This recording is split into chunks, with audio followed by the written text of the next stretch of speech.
Il y avait à la base l'envie de travailler avec Alex parce qu'on est amis depuis très longtemps et on n'avait jamais vraiment écrit ensemble. Ce qui me plaisait dans la proposition de Diastème, c'est d'abord que c'était lui, il l'a dit, on est amis, moi j'aime beaucoup ce qu'il fait, bon ça c'est le premier truc. J'ai plutôt travaillé sur des comédies musicales qui étaient sur le versant tragique, des histoires musicales, puisque les gens mouraient, enfin les gens s'aimaient mais les amours étaient malheureuses, etc. Et là Diastème tout d'un coup est venu me voir en me disant on va faire une opérette, elle va s'appeler Jolie Jolie, et tout d'un coup ça va être quelque chose d'extrêmement joyeux. Et moi si j'ai aimé des films très tragiques de Jacques Demy, j'ai aussi aimé Chantons sous la pluie ou des choses beaucoup plus euphorisantes. Et voilà, ce qui m'intéressait en dehors du fait de travailler avec Diastème, c'est de me dire tiens, pour une fois, les gens vont pas penser que je suis que un triste cire. Je suis capable aussi que les gens tapent dans leurs mains et puis de faire des chansons drôles. Ça n'exclut pas de faire des chansons émouvantes et des chansons d'amour, mais moi c'est ça qui m'amusait, c'est de me dire comment est-ce qu'on peut aller créer de l'euphorie dans le cadre d'une comédie musicale, ce qui n'était pas forcément mon cœur de métier jusqu'à présent. Tout vient de l'opérette en fait, c'est-à-dire la comédie musicale, elle a été inventée en France et ça s'appelle l'opérette. Donc c'était drôle de repartir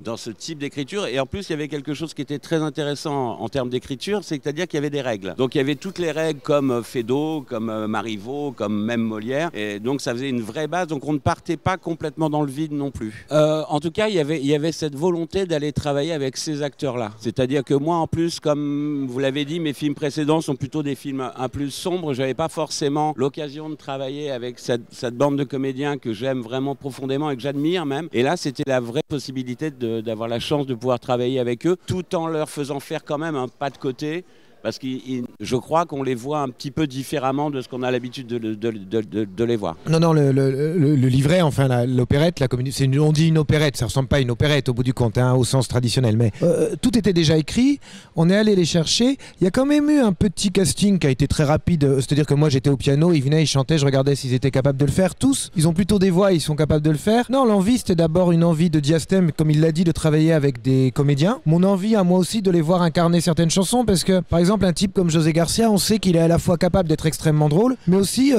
d'être extrêmement tragique ou dramatique dans des endroits.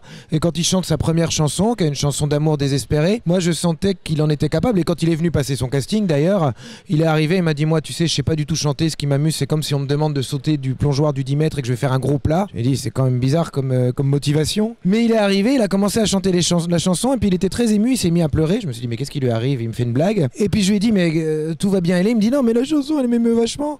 Et je lui dis mais tu sais il n'y a aucun problème, tu es tout à fait capable de l'incarner, d'incarner cette émotion-là aussi. Et je crois que tous les comédiens que Diastème il a choisis, ils sont très drôles, mais à un moment donné, ils sont capables d'aller, et dans les chansons tristes ou d'amour, d'aller chercher une incarnation qui est plus de l'ordre du drame, et c'est ça que moi je trouve beau avec ces gens-là. Oui, ça a été vraiment très très simple. On a pensé à elle, comme vous l'avez dit, parce qu'Alex la connaissait, avait déjà travaillé avec elle. On lui a proposé des scénarios, elle a aimé. Et la seule question qui se posait, c'était la comédie, puisqu'elle n'avait jamais vraiment jouer la comédie et donc là j'ai fait avec elle comme je fais avec tous les comédiens au cinéma ou au théâtre, c'est-à-dire qu'on a fait une lecture et au bout de 10 minutes je savais que c'était elle et que ça me poserait absolument aucun problème, donc ça a été extrêmement simple et pendant tout le processus du film, c'est-à-dire à la fois en préparation, répétition et pendant le tournage. Ouais. Il se trouve que Clara a sans doute les chansons les plus acrobatique mélodiquement, elle chante à un moment donné un solo qui s'appelle Miséricorde où l'ambitus, c'est-à-dire de la plus basse note à la plus haute note de la chanson est assez large. Et en même temps, vraiment tous, que ce soit Laura Felpin, Vincent de Dienne, on savait qu'il savait chanter, Grégoire Ludig le fait, mais le fait très bien, dans des sketchs parodiques, il est capable de le faire aussi. L'inconnu, ça pouvait être José Garcia qui s'est vite révélé un vrai chanteur. Et puis moi, ça fait quand même un petit moment que j'approche des acteurs et des actrices pour les faire chanter pour le cinéma. Moi, je voulais vraiment qu'ils chantent les mélodies et qu'ils soient en rythme et qu'ils soient justes. Et ils l'ont été, ces salopards. Et c'est ça qui est beau. Et non, le plus compliqué pour moi, c'était vraiment tout ce qui ressort de la comédie.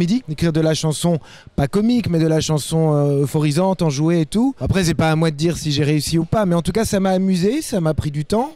Mais tout ça, c'est du travail, après tout. Oui, il y avait cette idée de faire les films un peu à l'ancienne. Ce que vous dites, on en est conscient, donc on essaye d'installer une complicité. Et on se dit que le spectateur a la même culture que nous. Donc c'est assez drôle de s'amuser avec ça, de s'amuser avec ces codes-là. En cela, de tendre la main au spectateur pour essayer de sourire ensemble à la fois de cette époque, de ces codes Et oui, non, c'est extrêmement drôle à faire. De toute manière, le film a été autant dans l'écriture, il fallait qu'on prenne du plaisir à le faire, et autant dans la réalisation, tout le monde devait prendre vraiment du plaisir à le faire, quoi. Ça faisait partie du code. Après, nous, ce qui est clair, c'est qu'on n'a pas essayé de faire les malins et de se dire on va réinventer le genre, on va faire quelque chose de très différent. Et on n'avait pas du tout envie non plus de faire un pastiche. C'est-à-dire qu'on l'a fait vraiment, on a embrassé le genre avec joie, un peu goulûment, parce que c'était aussi ça notre plaisir. Alex le dit de temps en temps, mais on essayait d'aller convoquer chez le spectateur cette espèce de sentiment sidéphilique adolescent de la première fois où il a vu My Fair Lady, Chantons sous la pluie, Les Demoiselles de Rochefort, cette joie folle que ça apportait. Mais il y a une vraie générosité qui consiste à dire venez vous amuser avec nous, quoi. Voilà. Venez vous rappeler les comédies musicales, venez, nous on en a fait une, regardez si ça vous rappelle quelque chose.